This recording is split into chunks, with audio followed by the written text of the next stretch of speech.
السلام علیکم ناظرین، آج ہمارا سبجیکٹ ہے صلاح الدین ایوبی نے یروشلم کیسے فتح کیا۔ شیعہ فاطمی خلیفہ کے وزیر سے صلیبی جنگوں کے ہیرو بننے تک۔ شیعہ فاطمی خلیفہ کے وزیر سے صلیبی جنگوں کے ہیرو بننے تک صلاح الدین ایوبی نے یروشلم کیسے فتح کیا، یہ ہمارا آج کا ہیڈنگ ہے۔ یروشلم کی فتح کے موقع پر سلطان صلاح الدین ایوبی نے ہر اس اندازے کو غلط ثابت کیا جو شاہد ماضی میں اس شہر میں ہونے والے واقعات کی بنیاد پر قائم کیے گئے تھے، اور یہی وجہ ہے کہ اسی یورپ میں جہاں انہیں اپنے زمانے میں خون کا پیاسا اور شیطان کی اولاد کہا گیا تھا، 20ویں اور 21ویں صدی میں ہیرو کا درجہ بھی دیا گیا۔ یہ تحریر BBC اردو کی ویب سائٹ پر پہلی مرتبہ اکتوبر 2020 میں شائع کی گئی تھی، جسے آج قارئین کے لیے دوبارہ پیش کیا جا رہا ہے۔ وہ 2 اکتوبر 1187 کی تاریخ اور جمعے کا دن تھا جب دنیا کے مذہبی دارالحکومت اور سب سے متنازع سمجھے جانے والے شہر یروشلم میں تقریباً 9 دہائیوں کے وقفے کے بعد سلطان صلاح الدین ایوبی کی قیادت میں ایک بار پھر مسلمانوں کی حکمرانی کا دور شروع ہوا تھا۔ شہر کی فصیلوں پر ایوبی پرچم لہرایا گیا تھا اور مذہبی مقامات سے مسیحیت کی علامات ہٹانے کا کام شروع کیا گیا تھا۔ ٹھیک 833 برس قبل 2 اکتوبر کی وہ رات شب معراج کی رات بھی تھی۔ یروشلم کے نتیجے میں نہیں بلکہ ایک محاصرے کے بعد شہر کے مسیح منتظمین اور صلاح الدین ایوبی کے درمیان معاہدے کے نتیجے میں مسلمانوں کے حوالے کیا گیا تھا۔ شہر کا ہر باسی معاہدے میں طے کی گئی رقم ادا کر کے آزادی سے کسی دوسرے مسیح علاقے میں جا سکتا تھا۔ جو لوگ پہلے ہونے والے ممکنہ ظلم کی سوچ کا پریشان تھے، اب اس فکر میں تھے کہ اپنی آزادی خریدنے کے لیے پیسے کہاں سے لائیں۔ 2 اکتوبر کے دن اور آنے والے کئی ہفتوں تک شہر سے لوگ رقم ادا کر کے جاتے رہے۔ جو نہیں ادا کر سکتے تھے وہ مدد مانگتے رہے، اور ان میں سے ہزاروں کی مدد خود سلطان صلاح الدین ایوبی اور ان کے بھائی سیف الدین نے ذاتی طور پر ان کا تاوان ادا کر کے کی، اور بہت سے غرباء کو شہر کے سابق مسیح حکمرانوں کی درخواست پر بغیر تاوان ادا کیے جانے دیا گیا۔ مورخ جانتھن فلپس نے سلطان صلاح الدین کی زندگی پر اپنی کتاب the life and legend of the sultan Salahuddin میں لکھا ہے کہ یروشلم کے مسیح شہریوں کو کچھ ایسا دیکھنے کو نہیں ملا جس کی وہ توقع کر رہے تھے۔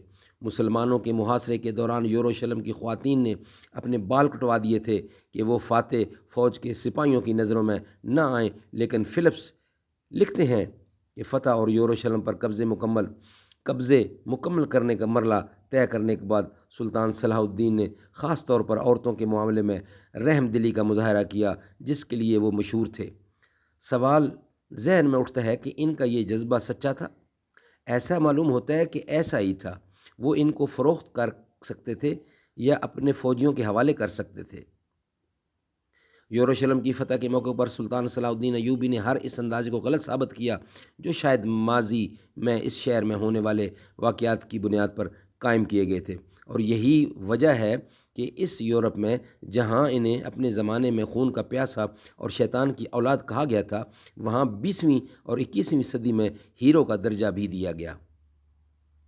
یہ وہی یروشلم تھا جس کی سنہ 1099 میں فتح کے بعد صلیبیوں کے یروشلم میں داخلے کے موقع پر یہاں ہر طرح لاشیں تھیں، اور مرد، عورتیں اور بچے کوئی فاتحین کی تلواروں سے محفوظ نہیں تھا۔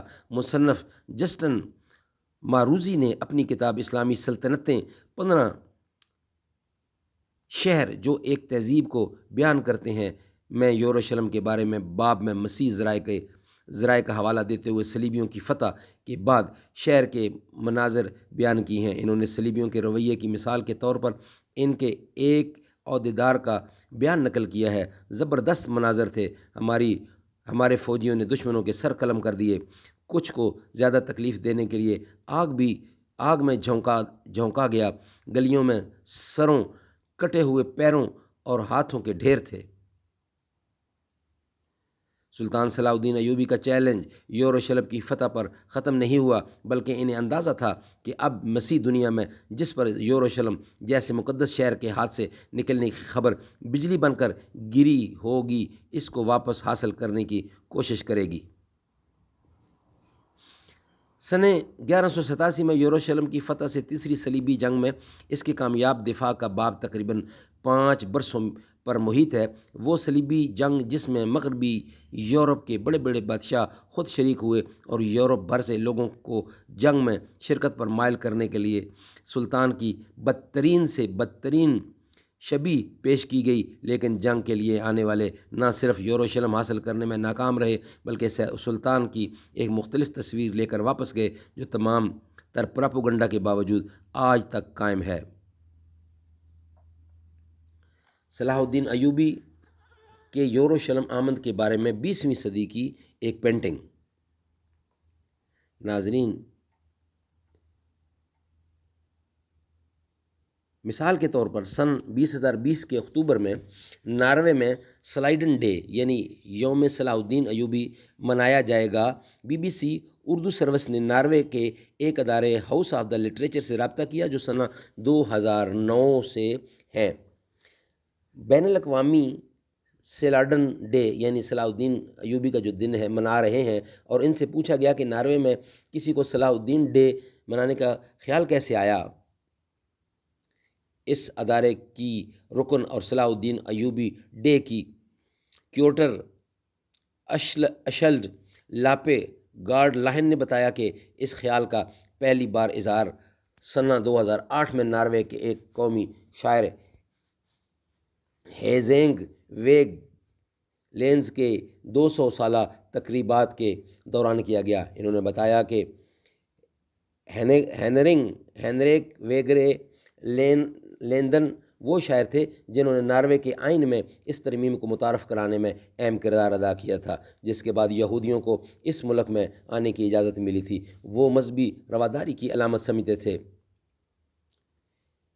اشلد لاہن نے بتایا کہ سنہ 2008 میں اس تقریب کے دور ناروے کے ایک مصنف تھوروالڈ سٹین نے تجویز پیش کی کہ ویرگے لینز کی سوچ کو آگے بڑھانے کے لیے ہمیں صلاح الدین کی یاد میں بھی ایک دن منانا چاہیے، کیونکہ انہوں نے یروشلم کی فتح کے موقع پر جس کردار کا مظاہرہ کیا تھا وہ یہودیوں، مسیحیوں اور مسلمانوں کے مل کے رہنے کے بارے میں ایک سبق ہے۔